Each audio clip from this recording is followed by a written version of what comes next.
What if I told you that buried within the pages of the Quran lies a mystery that has baffled scholars, historians, and seekers of truth for centuries?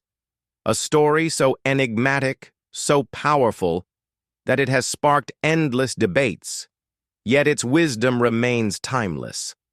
This is the story of Dhul-Qarnayn, a mighty ruler whose tale is narrated in Surah Al-Kahf, a figure with an extraordinary journey tasked with divine missions, who traversed the farthest ends of the earth. But who was he? A king? A prophet? A mythical legend? And why did Allah choose to tell his story in a surah filled with tests of faith, knowledge, and power? Stay with me till the end, because what you're about to discover might change the way you see this surah forever. The context. Why this story? Surah Al-Kahf is known as the Surah of Protection, a shield against the trials of Dajjal, the Antichrist. It contains 4 powerful stories: the people of the cave, a test of faith; the owner of 2 gardens, a test of wealth; Prophet Musa and Khidr, a test of knowledge; and then Dhul-Qarnayn, a test of power. Each story contains deep wisdom, but Dhul-Qarnayn's story stands out.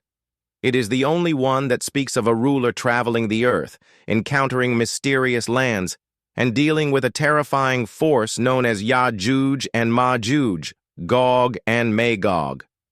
Why? Because power is one of the greatest tests a human can face.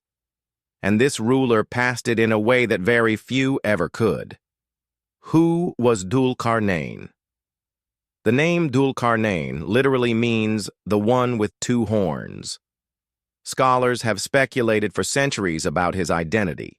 Some say he was Cyrus the Great, the Persian king who freed the Israelites.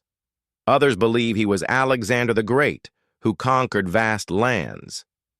But here's where things get interesting.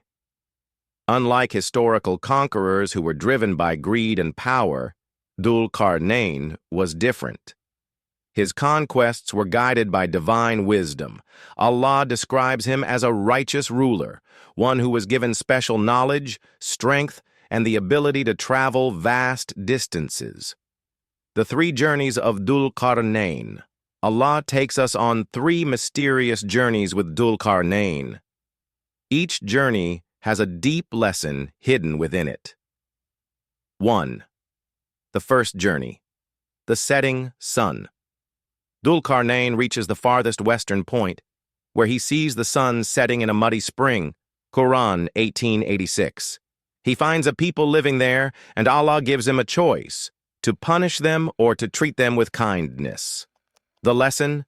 Power must be used with justice. A true leader does not act out of vengeance, but out of wisdom.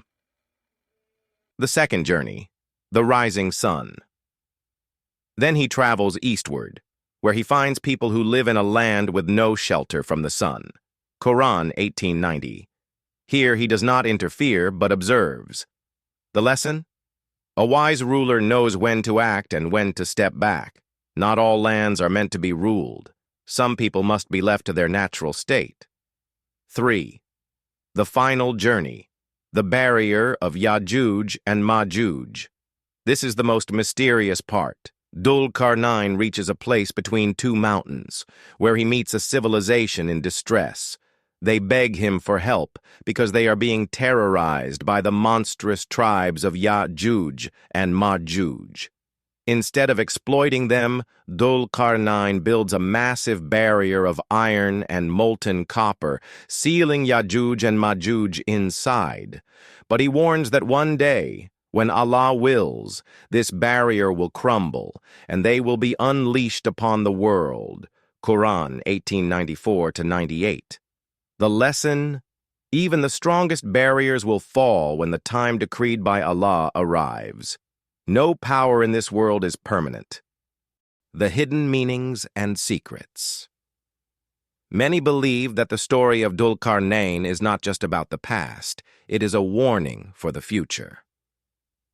The test of power. This story shows the contrast between a just ruler and a tyrant. If Dhul-Qarnayn represents righteous leadership, then who represents the opposite? Some scholars suggest that in the end times, another leader will rise, but unlike Dhul-Qarnayn, he will abuse power rather than use it wisely. 2. The prophecy of Ya'juj and Ma'juj. This part of the story is directly linked to the signs of the Day of Judgment. The Prophet Muhammad warned that when the barrier of Ya'juj and Ma'juj falls, chaos will spread on earth. Could this mean that they are hidden forces waiting to be unleashed? 3. The role of Surah Al-Kahf in the end times. The Prophet, Sa'Allah, encouraged Muslims to recite Surah Al-Kahf every Friday. Why?